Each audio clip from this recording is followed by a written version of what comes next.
Bismillahirrahmanirrahim. Alhamdulillah wa kafa wa sallallahu wasallam wa baraka ala nabiyina Mustafa wa ala alihi wa ashabihi al-mustakmilina syarafa amma ba'd. Ikhwah dan akhwat sekalian yang sama dimuliakan oleh Allah Azza wa Jalla, alhamdulillah. Pada kesempatan yang berbahagia ini kita memulai taklim kita sebagaimana biasanya Senin sore. Dan pada kesempatan yang berbahagia ini kita akan memulai dengan materi yang baru, ya. Materi yang baru sebagaimana telah diumumkan akan membahas pembahasan bukan lagi pembahasan hadis, ya, yang biasanya pembahasan hadis. Yang selama ini pembahasan hadis memang terkenal, Poltek ini pembahasan hadisnya setiap Senin sore, dan hal ini sebenarnya sudah turun temurun bahkan sejak di zaman saya sebetulnya. Jadi saya distiba sejak tahun 2008 ya, 2008, 2009 sampai saya ke Madinah 2010. Poltek Unhas ini terkenal dengan kajian hadisnya. Ya, dulu dimulai oleh Ustaz Muhammad Yusran hafizahullah taala. Ya. Dan nanti ya saat ini sekarang ini baru pembahasannya selain dari pembahasan hadis. Ya. Sejak kami mengisi tahun 2017 ya. Tahun 2017 18, 19 dan sekarang ini ya. Ini tahun yang keempat kami bersama dengan kajian Kamupi ya. Baik. Dulu pembahasan kita juga hadis, membahas sudah berapa kali juga ganti-ganti materi sesuai dengan permintaan ikhwah, tapi dulu masih hadis juga ya, sampai terakhir adalah hadis-hadis kitab Al-Adhkar. Dan pada periode ini karena hajat daripada ikhwah sekalian yang ada di Kamupi, pengurus yang baru meminta untuk materinya materi fikih insyaallah. Pada kesempatan yang berbahagia ini ikhwah dan akhwat sekalian yang sama dimuliakan oleh Allah, kita akan memulai materi kita membahas kitab Safinatun Najah karya Syekh Salim Sumayyar Al-Hadrami rahimahullah ta'ala. Namun pada awal materi kita ini mungkin 2 atau 3 kali pertemuan ya, 2 atau 3 kali pertemuan kita akan membahas salah satu pengantar untuk belajar fikih ya. Di sini saya punya file bukunya dalam bentuk bagan seperti ini dan kita akan tampilkan insyaallah ya, kita akan tampilkan supaya menjadi memudahkan ikhwah dan akhwat sekalian dalam belajar fikih ya, karena belajar fikih tidak belajar begitu saja. Kita belajar, setiap ilmu punya muqaddimah, punya pengantar ya, ilmu hadis pun punya pengantar, ilmu apapun itu semuanya punya pengantar, agar kita bisa lebih memahami lagi pelajaran yang yang kita akan pelajari ini ya. Setiap bidang ilmu membutuhkan pengantar khusus ya. Baik, kami tampilkan. Gimana? Ada yang jelas ya? Masih sementara loading, Ustaz. Oh ya, Ustaz. Sudah tampil? Ya, Ustaz. Baik.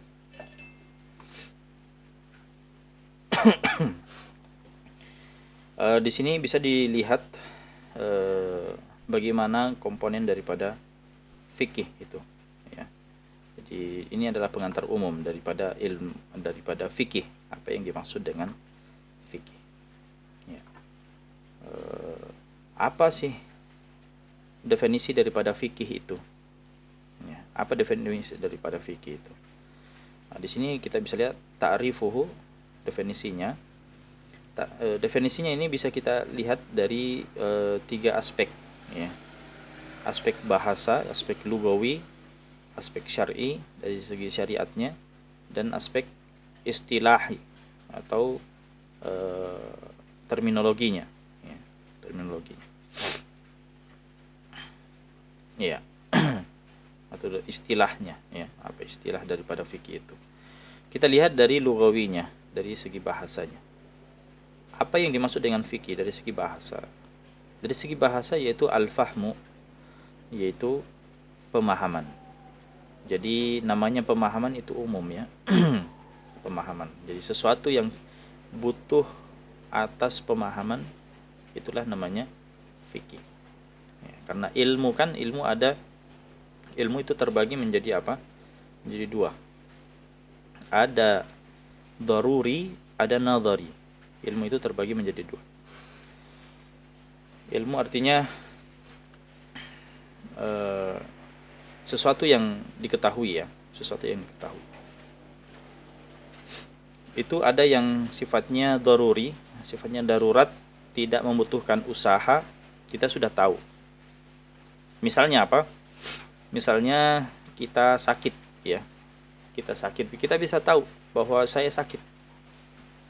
Kita bisa tahu bahwa kita sendiri sakit karena kenapa? Kita yang mengalaminya. Kita sakit gigi misalnya. Apakah perlu untuk usaha untuk mengetahui bahwa kita sakit gigi? Tidak. Orang itu sudah tahu langsung bahwa dia sakit gigi dengan merasakannya. Seorang itu ngantuk misalnya. Dia bisa tahu, dia bisa merasakan. Itu namanya ilmu daruri. Ya, informasi yang kita ketahui tidak membutuhkan tidak membutuhkan sarana untuk mengetahuinya, karena kita sendiri langsung saja mengetahui. Kita mengetahui bahwa matahari itu panas, api itu panas. Itu namanya ilmu daruri. Dan ada namanya ilmu nadhari. Ilmu nadhari artinya ilmu yang membutuhkan usaha untuk kita mengetahuinya. Ya. Kita butuh pemahaman untuk mengetahuinya. Termasuk diantaranya adalah fikih ini. Fikih ini kita butuh usaha dulu untuk memahami apa itu fikih. Karena pada dasarnya kita tidak mengetahui. Ya. Pada dasarnya kita tidak mengetahui, kecuali atas atas sarana yang lainnya. Ya. Baik, yang kedua adalah syar'i.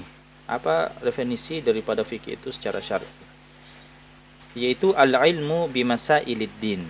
Al-ilmu bimasailid din. Jadi dia adalah ilmu tentang perkara-perkara agama. Ya, masalah-masalah dalam agama ini. Itu definisi fikih dalam perspektif syar'inya. Ya. Artinya pelajaran fikih ini bukan pelajaran biasa yang yang kita pelajari yang sifatnya duniawi, tidak. Tapi ini adalah perkara-perkara yang berkaitan dengan masalah agama, masalah syar'i. Ya. Makanya kata-kata ilmu itu kalau ditemukan di dalam nas-nas syar'i, ya, nas-nas dalil, ya, baik itu Al-Quran, baik itu Sunnah, maka ilmu yang dimaksud itu adalah ilmu agama, ya. Ilmu agama. Nah.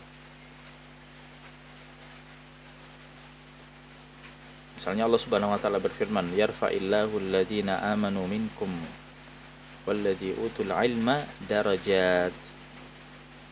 Allah Subhanahu wa taala mengangkat, ya, derajat orang-orang yang beriman di antara kalian dan orang yang berilmu. Ilmu di sini maksudnya apa? Ilmu apakah ilmu ilmu agama atau ilmu syar'i atau ilmu ya ilmu duniawi secara umum. Nah, maksudnya di sini adalah ilmu syar'i. Maksudnya di sini adalah ilmu syar'i. Baik. Kemudian fikih, definisi fikih dari segi istilahnya, apa istilah fikih? Al-ilmu bil ahkami syar'iyyati al-far'iyyah. Dia adalah ilmu berkaitan dengan hukum-hukum syar'i yang sifatnya apa? Fara', yang sifatnya apa? Fara'iyah, yang sifatnya cabang. Ya. Jadi agama kita ini terbagi menjadi dua, ada usul, ada cabang. Ya. Ada pokok, ada cabang. Ya.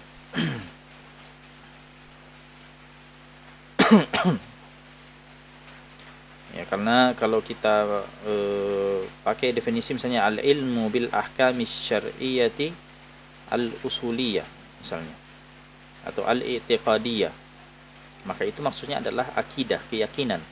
Sedangkan yang kita maksud di sini adalah fikih yang sifatnya amalan, yang sifatnya ibadah, ya, sifatnya muamalat, sifatnya berkaitan dengan hukum-hukum far'i, hukum-hukum yang sifatnya cabang, bukan usul, bukan akidah. Ya. Nah, jadi itu definisi daripada fikih. Bisa dari perspektif lugawi, syar'i, dan istilahi. Kemudian fikih maudhu'uhu. Apa maudhu'? Apa judul, ya, atau objek, ya, maksud saya, objek daripada fikih itu. Objek daripada fikih itu adalah af'alul ibad. Af'alul ibad adalah amalan daripada hamba, amalan daripada manusia. Min haitsu ta'alluqil ahkami syar'iyyati biha. Di mana hubungan hukum-hukum syar'i terhadapnya, atau hukum-hukum syar'i dengannya. Jadi berkaitan dengan hukum-hukum syariat, ya, ada yang berupa amalan, ada yang berupa praktek daripada kita semua. Ya, jadi bukan sesuatu yang sifatnya diyakini saja, tapi dia adalah apa? Yang sifatnya praktek, sifatnya amalan. Ya. Salat itu butuh untuk kita amalkan, bukan untuk kita yakini saja bahwa dia adalah kewajiban. Zakat juga begitu, puasa juga begitu. Itu semua adalah praktek untuk apa? Praktek ibadah yang perlu kita kerjakan, bukan sekedar diketahui saja. Nah, berikutnya adalah fadluhu. Apa keutamaan belajar fikih itu? Apa keutamaan fikih itu? Nah, maka keutamaan belajar fikih itu adalah keutamaan belajar ilmu syar'i secara umum, ya.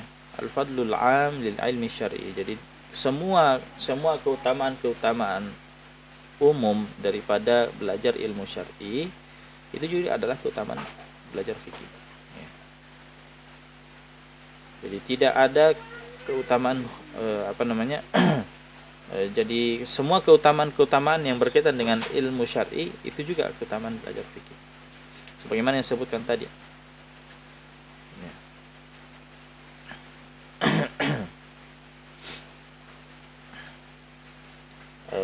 Misalnya sabda Nabi SAW, man yuridillahu bihi khairan yufaqihu fiddin. Barang siapa yang dikehendaki bagi Allah kebaikan atasnya, maka akan dipahamkan. Yufaqihu fiddin. Kata-kata yufaqihu fiddin sini jelas berangkat dari kata fikih. Ya, belajar berangkat dari kata fikih. Walaupun disebutkan secara umum, tapi masuk juga fikih di dalamnya. Jadi dipahamkan agama. Karena tadi kita katakan al-fikih adalah al-faham, pemahaman. Yufaqihu fiddin. Maka tidak bisa dipungkiri bahwa kata-kata al-faham ini berangkat dari kata fikih. Dan masuk juga belajar ilmu fikih masuk dalam pemahaman agama. Ya. Disebutkan tadi al-ilmu bimasailid din. Kemudian ada keutamaan khusus, ya, al-fadlul khas bi ilmil fiqhi. Jadi keutamaan khusus. Apa keutamaan khusus belajar ilmu fikih itu? Nah, maka keutamaan khususnya adalah sebagaimana disebutkan oleh Ibnul Jauzi Al-Hambali, ulama Hanabilah, mengatakan bahwa a'zamu dalilin ala fadilati syai'i an-nadharu ila thamaratihi, bahwa faktor terbesar atau bukti terbesar daripada keutamaan sesuatu itu adalah melihat hasilnya. Jadi kalau kita mau melihat apa keutamaan sesuatu itu, kita lihat hasilnya bagaimana. Hasilnya bagaimana. Maka dari hasil sesuatu itu kita bisa pahami bahwa oh begini, ya, sesuatu itu keutamaannya seperti ini. Nah, maka di sini sebutkan wa man ta'ammala thamaratal fiqh, maka barang siapa yang memperhatikan, ya, buah hasil daripada fikih itu, alima annahu afdalul ulum. Alima annahu afdalul ulum. Maka dia akan tahu, ya, bahwasanya fikih itu adalah ilmu yang paling afdal, ilmu yang paling utama. Nah, ilmu yang paling utama. Kenapa? Karena ilmu fikih ini adalah ilmu tujuan. Jadi ilmu itu terbagi menjadi dua. Dari segi tujuannya, ya. Dari segi tujuannya, maka ada namanya ilmu tujuan, ilmu ghayah, dan ada ilmu wasilah, ilmu yang sifatnya pengantar. Ya. Ilmu wasilah, ilmu yang sifatnya sarana, ya, wasilah, ya. Maka kita misalnya belajar fikih,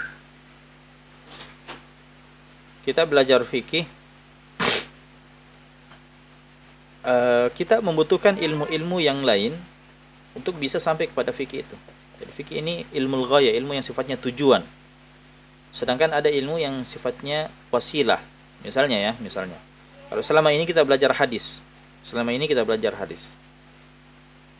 Nah, maka salah satu contoh daripada ilmu yang sifatnya wasilah, sarana, itu adalah ilmu hadis. Ya, ilmu hadis. Kita pelajari hadis ini untuk bisa sampai kepada apa? Untuk bisa sampai kepada ilmu tujuan. Ya, salah satu ilmu tujuan adalah fikih. Ya. Karena banyak hadis-hadis yang sifatnya hadis hukum. Kita belajar hadis-hadis itu agar kita bisa sampai pada pemahaman fikih, ya, hukum tertentu. Nah, di antara ilmu yang termasuk dalam ilmu ghayah juga, ilmu tujuan juga adalah akidah, yang sifatnya keyakinan, ya. Kalau fikih ini sifatnya amalan. Amaliyat, ya. Sedangkan akidah itu sifatnya apa? Keyakinan.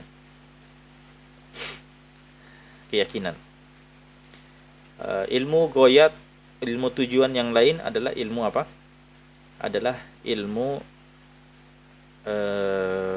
yang berkaitan dengan hati, ya, hati seseorang. Bagaimana akhlaknya, bagaimana adabnya, ya, bagaimana penyucian hatinya. Jadi itu. Ada keyakinan, ada amalan, dan ada apa? Masalah hati. Nah, kalau orang ada yang ada yang beri nama, ya, terlepas dari nama-nama itu, ya, tidak tidak ada masalah dalam istilah sebetulnya. La musyahata fil istilah. Ada yang menamakannya tazkiyatun nafs, ada yang mengatakannya ilmu tasawuf, ada yang menamakannya ilmu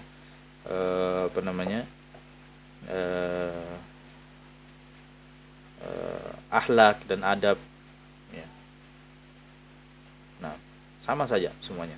Nah, itu tiga ilmu ghayah, tiga ilmu yang sifatnya tujuan: fikih, akidah, dan adab, ya. Adab, akhlak, dan adab. Nah, sedangkan ilmu selain itu masuk dalam kategori apa?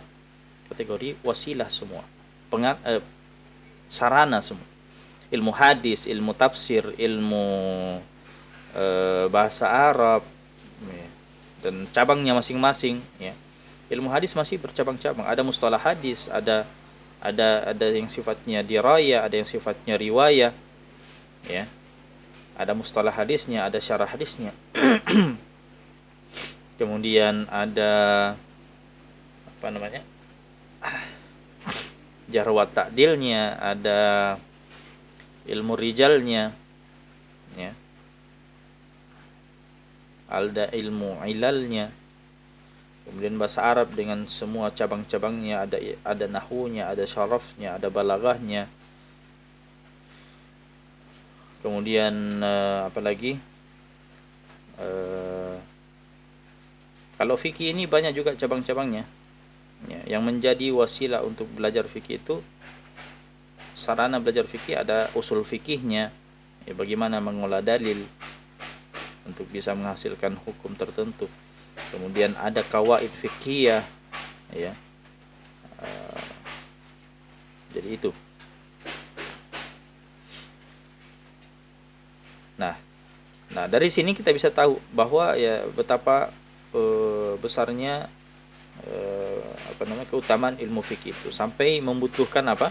Sampai membutuhkan ilmu-ilmu yang sifatnya pengantar untuk sampai ke fikih. Ya. Jadi kita belajar hadis, kita belajar tafsir, kita belajar yang lainnya itu hanya apa?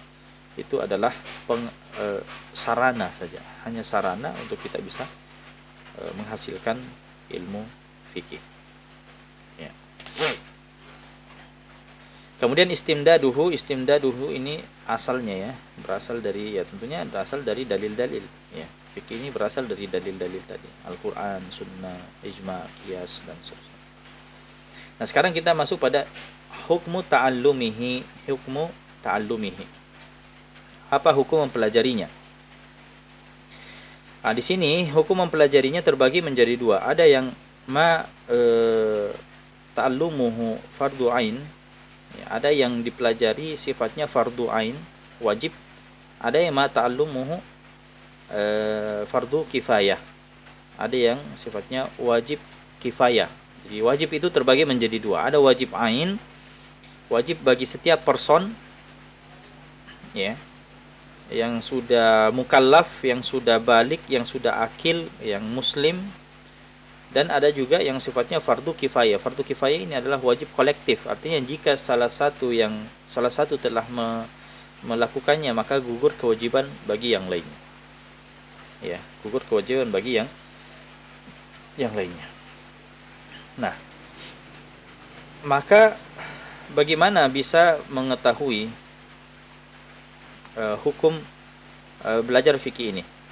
Ya, ternyata fikih ini terbagi menjadi dua. Ada yang sifatnya fardu ain kita pelajari, ada yang sifatnya fardu kifayah. Nah, maka apa batasan dobit ilmu fikih yang sifatnya fardu ain, yang sifatnya wajib bagi setiap person untuk mempelajarinya? Apa dobitnya? Apa batasannya? Apakah semua fikih itu wajib untuk kita pelajari, atau bahkan semua ilmu agama itu wajib kita pelajari? Bukankah Rasulullah SAW bersabda, "Talabul ilmi faridatun ala kulli muslimin"? Setiap muslim itu wajib untuk menuntut ilmu. Apakah semua ilmu fikih, ya, akidah, kemudian akhlak dan adab, termasuk ilmu wasilah tadi, hadis, tafsir, kemudian bahasa Arab, apakah semua itu wajib untuk kita pelajari? Yang sifatnya wajib ain, tentunya tidak semuanya. Tidak semuanya fardu ain kita pelajari. Makanya harus kita tentukan apa dobitnya, apa batasannya. Ilmu itu wajib bagi setiap kita untuk pelajari. Apa batasannya? Batasannya adalah segala yang berkaitan dengan kewajiban kita. Itulah yang fardu ain, ya, untuk kita pelajari juga. Kita seorang muslim, kita balik, kita berakal, maka kita diperintahkan untuk apa? Untuk sholat. Maka semua yang berkaitan dengan sholat wajib untuk kita pelajari. Semua yang berkaitan dengan keabsahan sholat kita wajib untuk kita pelajari. Kemudian kita punya harta. Ya, kita punya harta. Sudah sampai pada batas tertentu yang wajib untuk dikeluarkan zakatnya. Maka wajib bagi seseorang itu untuk mempelajari permasalahan zakat. Kemudian tiba waktunya Ramadan, akan berpuasa, maka wajib baginya untuk mempelajari tentang puasa. Dia punya harta, dia mampu untuk menunaikan ibadah haji, maka wajib baginya untuk apa? Untuk mempelajari tentang haji. Apakah semua orang wajib mempelajari masalah zakat? Apakah semua orang, baik itu yang kaya maupun yang miskin, wajib mempelajari tentang materi zakat? Tidak. Orang yang hanya memenuhi syarat wajib zakat saja, itu yang wajib baginya untuk mempelajari materi zakat. Ya. Seseorang yang ingin menikah, maka wajib untuk mempelajari masalah-masalah nikah. Seorang yang ingin masuk ke dalam pasar, mengadakan jual beli, transaksi, maka wajib untuk mempelajari permasalahan-permasalahan muamalat. Seorang hakim yang akan memutuskan perkara dalam kriminal misalnya, ya, maka wajib mempelajari apa? Berkaitan dengan hukum hudud, ya, wal jinayat. Ada bab khusus tentang jinayat. Nah, baik, maka itu batasan daripada ilmu fardu ain, ilmu fikih yang fardu ain, ya.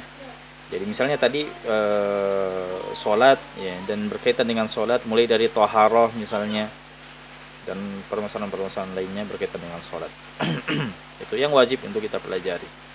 Tiba bulan Ramadan, wajib untuk kita pelajari tentang masalah puasa. Kita punya harta yang cukup, wajib dikeluarkan zakatnya, maka wajib bagi kita untuk mengeluarkan zakatnya.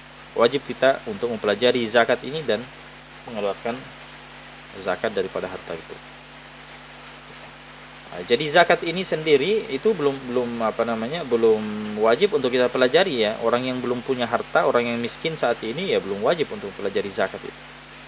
Jadi kewajiban di sini adalah kadang berbeda antara satu dengan yang lainnya. Kadang orang yang satu dengan orang yang lain itu berbeda, ya. Ketika memenuhi kewajiban itu, maka wajib baginya untuk mempelajari. Tapi misalnya orang miskin ini belum wajib untuk mempelajari zakat karena dia sendiri belum wajib atasnya zakat. Orang yang belum bisa naik haji misalnya, belum wajib untuk mempelajari masalah haji. Tapi dia pindah ke sini, ya. Jadi semua yang belum wajib baginya dalam wajib person, ya, akan menjadi kewajiban baginya wajib kifayah. Ya, jadi walaupun tadi misalnya zakat itu belum wajib bagi orang miskin, tapi merupakan fardu kifayah baginya. Ya, artinya kalau semua tidak ada satu orang pun belajar ilmu zakat, maka dalam satu kampung tidak ada yang paham tentang zakat, maka sifatnya, karena sifatnya fardu kifayah, maka semua orang berdosa di dalam kampung itu jika tidak satu pun mempelajari tentang masalah zakat ini. Begitu juga masalah haji. Nah, jadi harus ada sekelompok orang atau ada orang khusus dalam kampung itu untuk mempelajarinya. Baik, nah itu ikhwah dan akhwat sekalian berkaitan dengan fikih secara umum, ya, definisinya, maudhu'nya, keutamaannya, asalnya, kemudian hukum mempelajari. Baik, berikutnya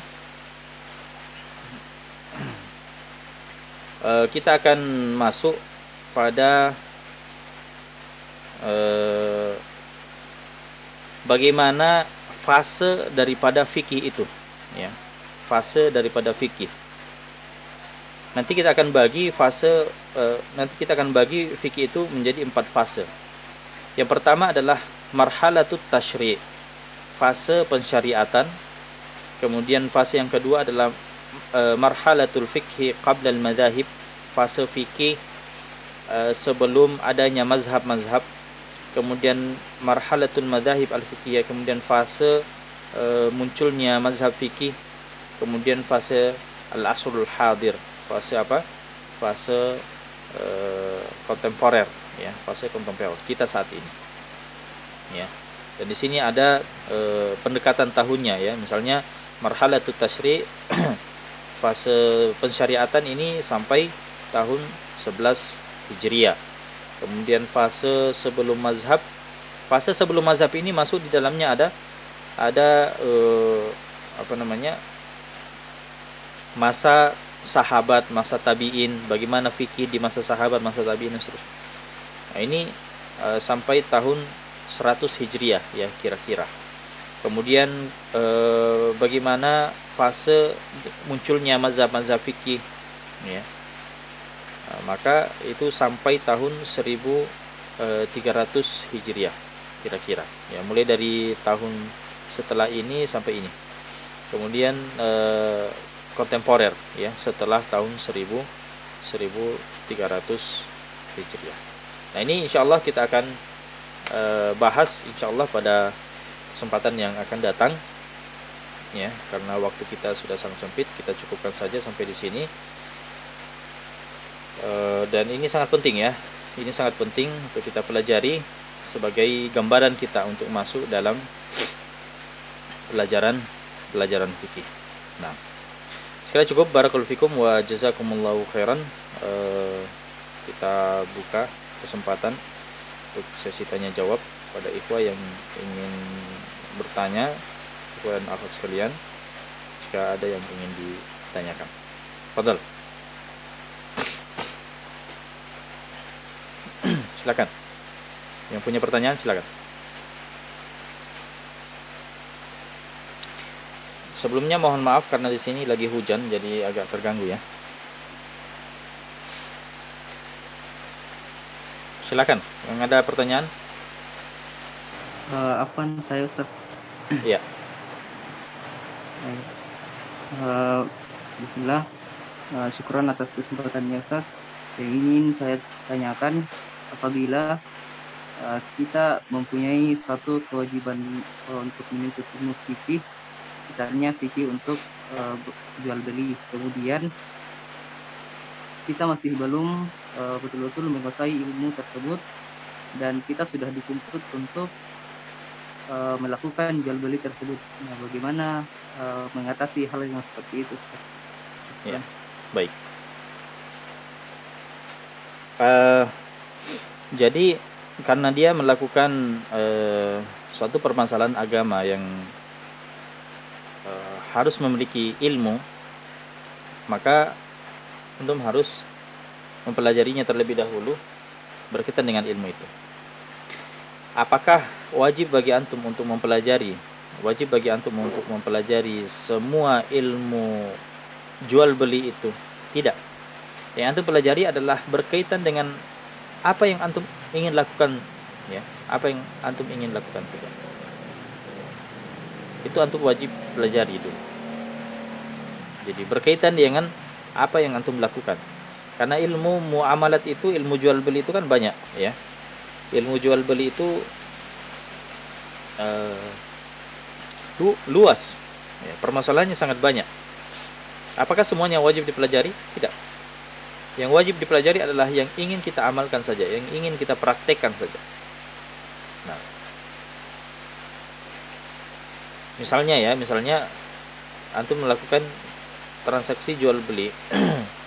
Antum harus tahu jual beli itu punya rukun, punya syarat, ya. Apa saja rukunnya yang harus terpenuhi, apa saja syarat-syarat sahnya yang harus terpenuhi, supaya bisa antum hukumi jual beli itu sah. Jangan sampai jual beli itu tidak sah, ya. Karena kapan seseorang itu melakukan transaksi jual beli kemudian tidak sah, nah, maka menjadikan hasil daripada jual beli itu tidak halal, ya. Akan kalau misalnya jual belinya misalnya tidak memenuhi syarat sah, ya. Kalau tidak memenuhi syarat sah berarti jual belinya batil, ya. Jual belinya batil, tidak sah. Maka kalau kita makan dari hasil itu, maka sama saja memakan hasil yang tidak halal. Nah, makanya harus kita pelajari permasalahan itu. Nah,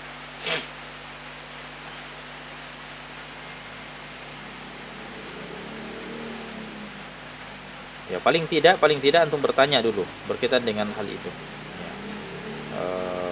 Apa permasalahan yang antum hadapi, misalnya dalam jual beli, antum tanyakan secara spesifik pada ustaz tertentu yang antum yakini kesolehannya, antum yakini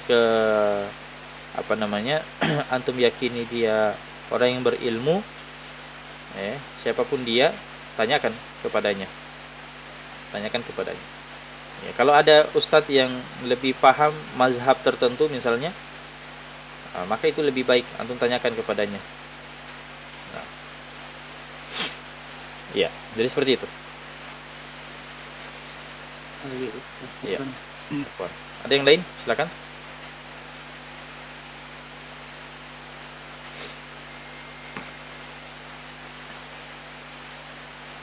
Kalau dari akhwat gimana? Pertanyaan dari akhwat?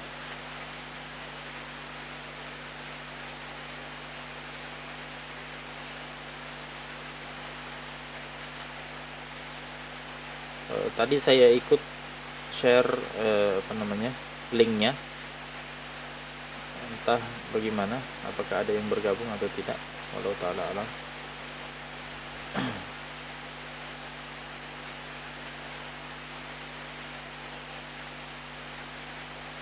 Oh ya, ini banyak yang bertanya error linknya, ini gimana?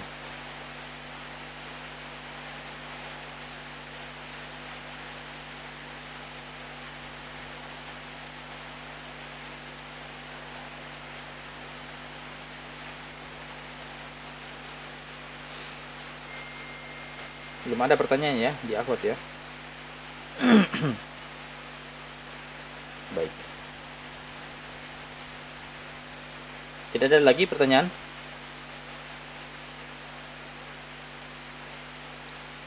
Kalau tidak ada, kita cukupkan saja sampai di sini. Barakallahu fikum wa jazakumullahu khairan. Kita lanjutkan insyaallah membahas berkaitan dengan pengantar belajar fikih ini pada pada pertemuan yang akan datang insyaallah.